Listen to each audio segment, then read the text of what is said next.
my honored leader of opposition for his excellent opening remarks and constructive. I'd also like to thank the members of government for their remarks, especially the Prime Minister and his excellent interest in this matter. All right, as a quick roadmap, I'm going to start off by talking about the opposition points. And I want to hit the points that they made that testing is unreliable, and discrimination. I'll actually hit that one as well. And probably also touch on the interviews. Then after that, I want to make two major points in addition to the leader of opposition's points, being that aside from the point that numbers don't lie, we also want to make the points that standardized tests can be used as a method of administering equality to people, and I'll talk about that more in depth on there, and also about the importance of metrics in society and how standardized testing is a way of creating an administrative metric that can be used by organizations, persons, administrators, whoever, for embetterment, for better use of investment or whatnot. Anyway, so that's my quick roadmap there. Okay, starting off, the government argues that these tests are unreliable, and they cite many anecdotal situations which we are naturally inclined to agree with, because as humans we like a good story, and they told many good stories. I must applaud them for that. But the point is that statistically the tests work. They correlate very strongly with academic performance in school and with academic performance afterwards. While there is deviation, and in some cases hilariously absurd deviation, there is also a general mean tendency that how well you do is how well you do. Like, you do well in high school, you do well in the standardized test, you do well in college, or you do poorly, poorly, poorly. When you do really well in the standardized test and then abysmally everywhere else, that's just, that's an outlier, but that is not the actual case. That is not the standard. I want to emphasize that. All right, so tests discriminate. You say that preparation is key in performing well on tests. I'd like to remind the government that preparation is key for almost everything you will ever do. If a good friend of mine always likes to say to me, failure to plan is planning to fail, and likewise, failure to prepare is a preparation for failure. That without preparation you can't achieve anything, and so in that way any preparation that you might make for a test would be resembling natural preparations you'd have to make in life. And while yes, some of these preparations do have dollar signs attached to them, and it's very unfortunate they do, standardized tests are actually designed to avoid that kind of preparation. And so yes? Did we not mention that we don't really... We were saying that the problem preparation here is that poor students do not have the access to the preparatory materials, and that is why it is discriminatory.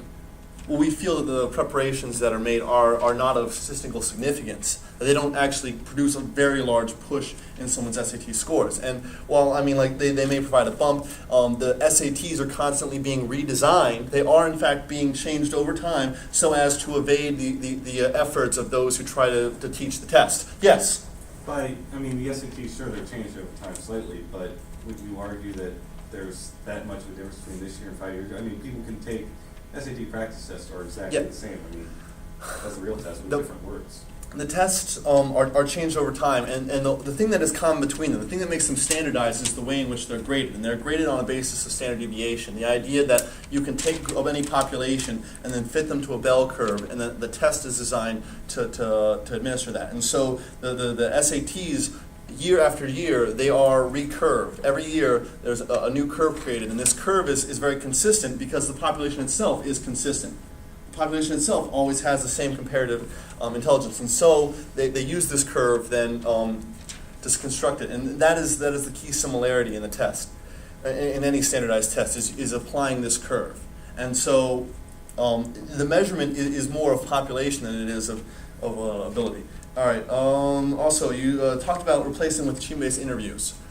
We feel that standardized tests are an excellent supplement to everything we already do to grade a person. We look at their performance, which you look at your academic performance, which has an enormously strong correlation with your the number of dollar signs on your home.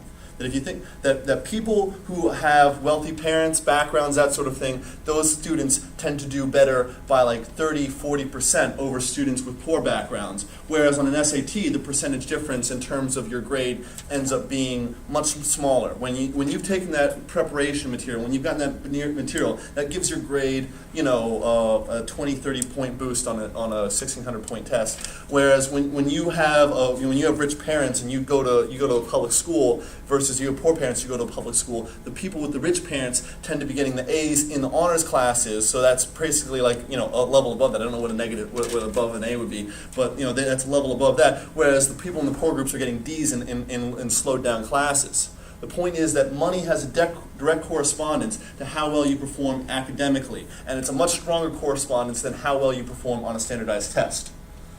Okay.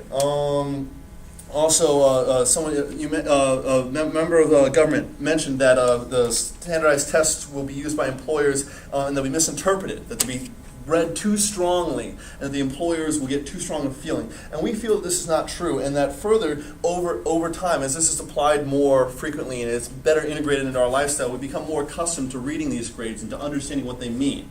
And that at start, we won't really know what they'll do. And employers, if they are unsure of what this test means in terms of the score, they will default away from it and not towards it. They will not judge someone based on something they do not understand, but they will only judge someone based on something which they have seen have consistent result. So if they, as an employer, see that people with high test scores are excellent employees, then they will in fact use that in their hiring process. Otherwise, they will probably disregard it, as is human nature, to disregard that which they don't understand or can't use effectively, which would be, you know, test scores they don't associate with properly. So we'd like to say that, but over time it becomes a metric, that thanks to this standard deviation curve that they use, we're able to get a very accurate metric on society, able to understand very well how people, group amongst each other. All right, quickly, our points here. Some major impacts that come about from SAT scores. Equality. Funding in this country for our public schools is horrifically unequal, and this has to do with the fact that funding is based on property tax values by district. It's done by school districts, smaller than county even. So very, very small, like neighborhoods. Different neighborhoods have different schools and with completely different funding systems. So it very easily favors poor schools and rich schools, where, you know, people move to rich neighborhoods to go to the school there, and that school's land value then goes up. And the direct correlation creates an effect that builds over time. And so we've seen in neighborhoods across the country a phenomenon where land value spikes wherever a school district line is drawn. And on one side, the land value is much higher than the other side because of the school that you get to put your kids through. And because of that, it creates a reinforcing effect, which will tend to favor richness. All right, also, and all right, that covers everything. We thank you for hearing our arguments.